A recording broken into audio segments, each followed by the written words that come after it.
Fala pessoal, como é que vocês estão, hein? Deicon Silva com mais um vídeo, sejam todos muito bem-vindos. Hoje, quarta-feira, dia 1º de novembro, e ontem, meus amigos, para surpresa de 0 pessoas, o TSE novamente condenou o ex-presidente Bolsonaro a ficar inelegível por 8 anos, juntamente com seu companheiro de chapa em 2022, general Walter Braga Neto.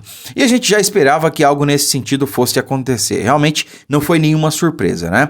E na prática, meus amigos, nada muda, porque Bolsonaro já está inelegível mesmo, né? Então, a situação continua da maneira que já estava. Essa é que é a questão, né? Ainda cabe recurso, mas na minha opinião, esse recurso deve ser apresentado aí em momento oportuno. E que momento oportuno será esse? Bom, a gente tem que aguardar aí, pelo menos o ministro Cássio Nunes Marques tomar posse aí como presidente do TSE. Isso deve ocorrer o ano que vem, antes das eleições, né? Então muita coisa vai mudar, muita água vai rolar debaixo dessa ponte ainda. E como eu venho falando sempre, meus amigos, eu sei que a situação é difícil, eu sei que a situação é até desanimadora sob alguns aspectos, mas eu lembro a todos que o Lula estava na cadeia até pouco tempo atrás e hoje está na presidência da República. Na política, as coisas mudam, né? Então, assim como aconteceu com Lula, claro que numa proporção totalmente diferente, né? Bolsonaro não é nenhum bandido, pode acontecer algo similar com ele, né? Hoje ele está inelegível, em 2026 ele pode estar lá concorrendo nas urnas, né? Nada impede, realmente as coisas podem mudar. Bom, além disso, a gente vai comentar aqui de alguns fatos interessantes, né? Dentre eles, essa questão envolvendo o ministro Alexandre de Moraes, a suposta agressão que ele sofreu lá no aeroporto na Itália, né? Parece que a polícia italiana está divergindo aí do entendimento que está seguindo por aqui, né? Desde já compartilhe o vídeo e deixe o seu like aí embaixo. Isso ajuda muito no engajamento e não custa nada, tá certo? Então vamos começar falando aí dessa ação que o presidente Bolsonaro foi condenado ontem no TSE, porque realmente temos aqui alguns absurdos, né? Veja só, TSE condena Bolsonaro por atos de 7 de setembro. Cara, 7 de setembro, uma data cívica, data que o presidente Bolsonaro sempre participou. Não foi o primeiro 7 de setembro que ele participou no ano passado, ele também participou no ano retrasado, em todos os outros anos. E em todos os outros anos que ele esteve à frente da chefia do Executivo Federal, houve festa, houve grande movimentação de pessoas, né? Muito diferente do que a gente viu esse ano, por exemplo, né? Então, olha só. Por 5 votos a 2, ministros condenaram o ex-presidente à inelegibilidade e pagamento de multa por atos realizados no bicentenário da independência, né? Então, o que mudou aí, essa questão, foi essa multa imposta a ele e ao general Braga Neto, né? Bolsonaro ficou com uma multa aí de R$425 mil e Braga Neto de R$212 mil, tá? Olha, se for preciso, a gente faz uma nova vaquinha aí. A gente dobra a meta e faz uma nova vaquinha aí, uma nova campanha de Pix para pagar essas multas aí. Se bem que Bolsonaro não precisa, ele já está com essa grana aí justamente para pagar essas multas aí. Acho até que ele vai pagar a multa do general Braga Neto. Essa não é a questão, né? Como eu disse, se precisar, a gente dobra a meta aí, né? Me lembrei da Dilma agora. Nós não temos uma meta, mas quando atingirmos a meta, nós vamos dobrar a meta, né? Só a Dilma mesmo. Bom, continuando. O TSE condenou o ex-presidente Bolsonaro por abuso do poder e uso indevido dos meios de comunicação durante a comemoração do 7 de setembro, data da independência do Brasil, pouco menos de um mês antes do primeiro turno das eleições, né?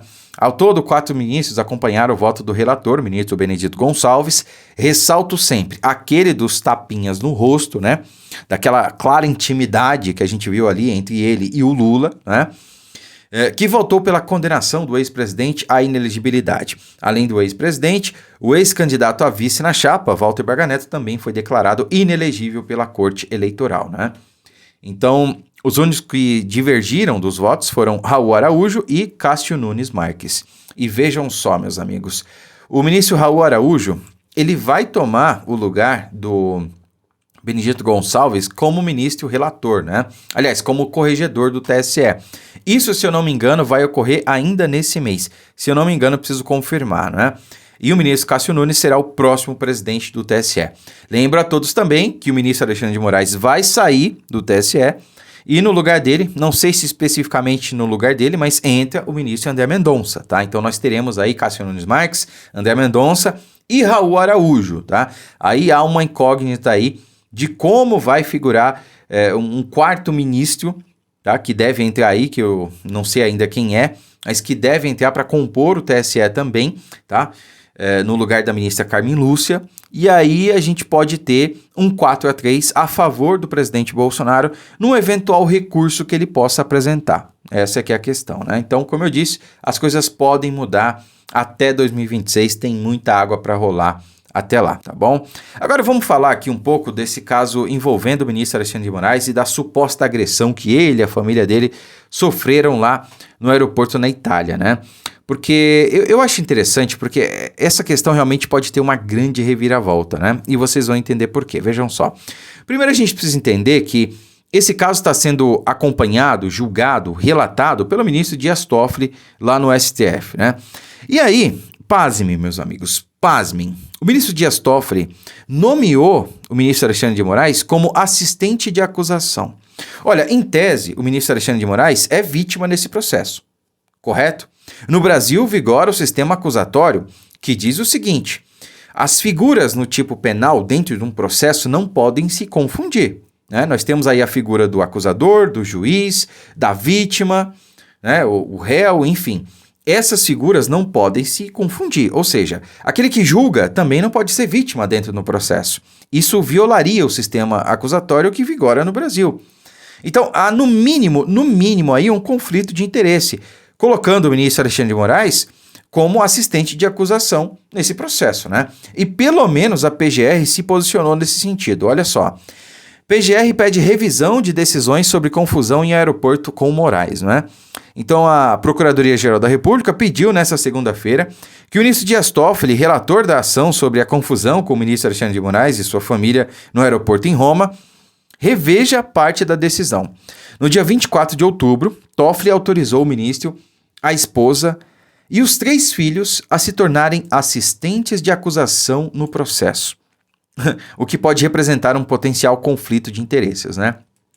Então, em tese, o ministro Alexandre de Moraes é a vítima nesse processo, ele e a sua família.